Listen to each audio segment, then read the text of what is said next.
Hello wonderful people, it's Genevieve, and in this video we are going to paint a watercolor crocus in Procreate. So open up the app and let's get started. So the first thing to do is to create a canvas, and you can use whichever size that you need depending on the project that you are working on. In my case, these are the dimensions that I'm using. The only reason I'm using those dimensions is because I am also using a pre-textured files that come with some of my brushes. So you can see here it has this really cool watercolor texture. If you're interested in this file, it's going to be linked below. Otherwise, doesn't matter, you don't need to have it. You can still follow along, no problem. Once you have your canvas, we're going to start with a really rough sketch. So go ahead and create a new layer, rename it to Sketch. And you can really use whichever color you want. In my case, I'm going to go with just a random purple because the sketch is going to be hidden at the end anyway. And I will be using my Ultimate Watercolor brushes, which will be linked in the description below with a promo code just for the YouTube people, as always. If you have them, go ahead and pick the coloring pencil. Otherwise, I'm going to give you options for just regular brush that comes with Procreate, so you could go with the HB pencil for your sketch. And there are so many different types of crocus, but mainly they tend to have kind of this cup shape. So we're roughly going to sketch this cup shape, kind of like we did for the rose in the rose tutorial. So just a U shape and then an oval at the top. That is going to be just a really rough guide where we're going to be aligning the petals on. Speaking of the petals, crocus flowers only have 6. So that's really good to know. You just have to basically roughly sketch 6 little ellipses around your cup shape that you've created. And don't be afraid here. Don't feel the need to copy exactly what I'm doing. Just try to lay out 6 ovals and we're gonna make it work, believe me. You're also going to sketch 2 or 3 little random shapes that are going to be the stamen, which is the orange part of the flower. And depending on the composition, you might also want to sketch the stem and maybe a couple of very thin pointy leaves.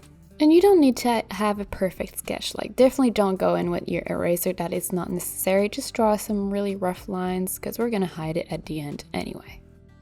Great, so once you have a sketch that, makes sense to you and is good enough, we're gonna move on to adding the color. And for that, I like to just change the blending mode of my sketch layer to multiply and lowering the opacity right before I just completely lose the actual sketch. I want to barely see it. And then you can create a new layer, put it below the sketch and rename it to petals or flower. Honestly, it's really up to you, it doesn't matter. And you're gonna pick the color you want your crocus to be. There are so many different types, again, like I was saying. So I'm going to go with this super pale, beautiful lilac color, but you could go with a pink or like a deeper purple if you want. Again, that's really depending on what you're doing. And if you have the Ultimate Watercolor brushes, go ahead and pick the Dark Edges watercolor. Otherwise, you can go in the airbrushing panel, selecting either the medium brush or the hard brush. And you can lower the opacity slider here, which you're going to see if you do that, you're still going to have some sort of an overlay effect. You're not going to get any watercolor texture, but with that overlay effect, you're going to be able to somehow mimic a little bit of the watercolor. It's not going to be perfect, but it's better than nothing for sure. So anyway, if you have the watercolor brushes, like I was saying, go ahead and select the Dark Edges watercolor, and you're just going to quickly color in the petals. And I like to go in one by one because you're trying to not lift the pencil when you are coloring. Since we have this overlay effect, every time you lift the pencil, you're kind of resetting the color, if that makes sense. And so when you overlay, you create this darker color.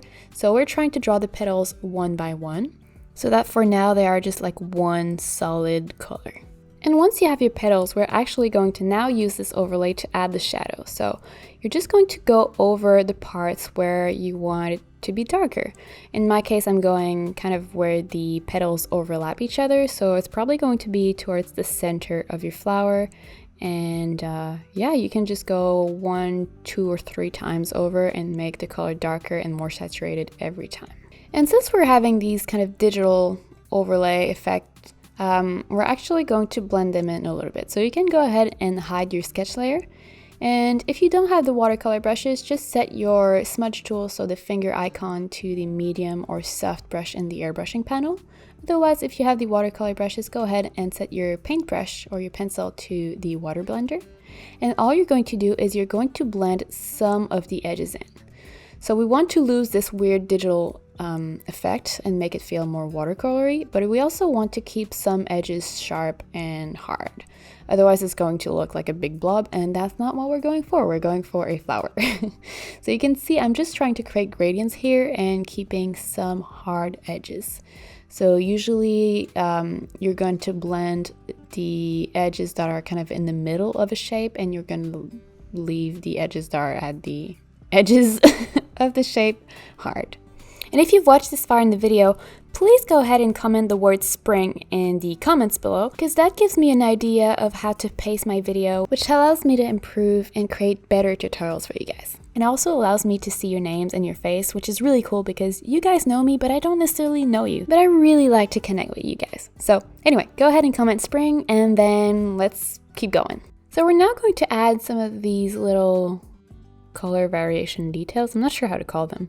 So you can either use the same brush that you used before or the color shifting blotches, again from the watercolor brushes. And I like to go with a bluer version of my purple. And you're going to use just a very small brush, and you're going to draw vertical strokes that are going to end up creating some sort of an M shape on your petal.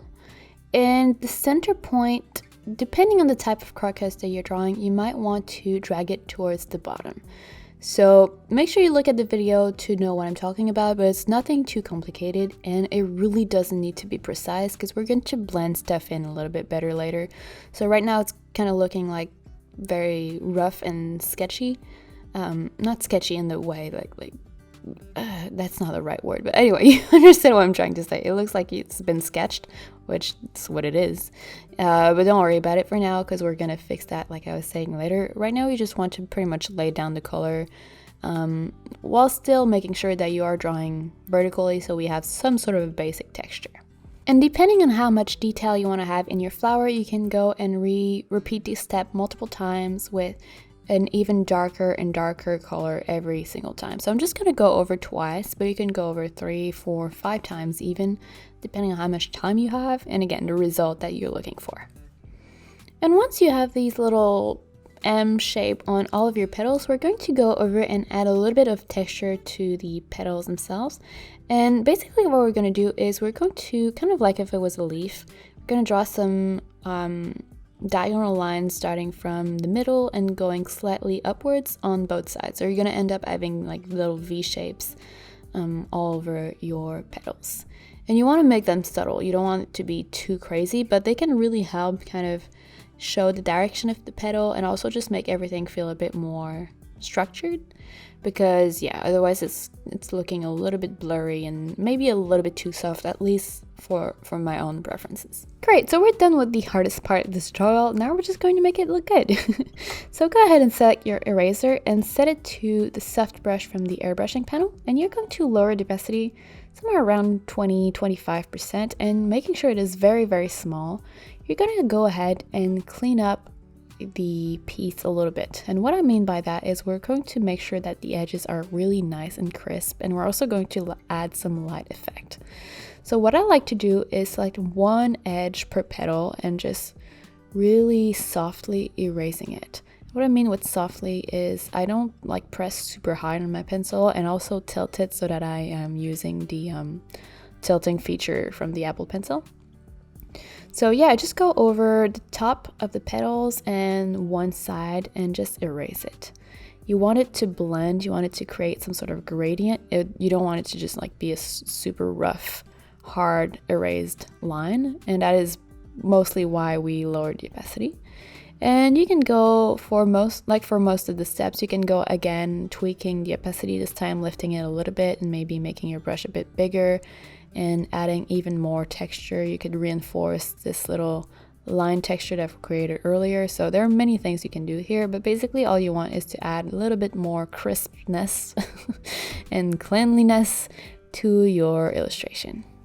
We're also going to add some color variation. So in the selection tool here, set it to freehand and select a wobbly shape towards the bottom right of your flower. And you're going to feather the selection by clicking on feather here. You're going to feather it somewhere around like 25-30%. And in the adjustment panel, select Hue, Saturation, and Brightness for the entire layer. You're going to lower the brightness, maybe up the saturation a little bit, and you might want to shift the hue towards the blue a little bit. And that way you create a shadow that kind of mimics what watercolor or pigments would do on actual paper. They would blend together in a really cool way.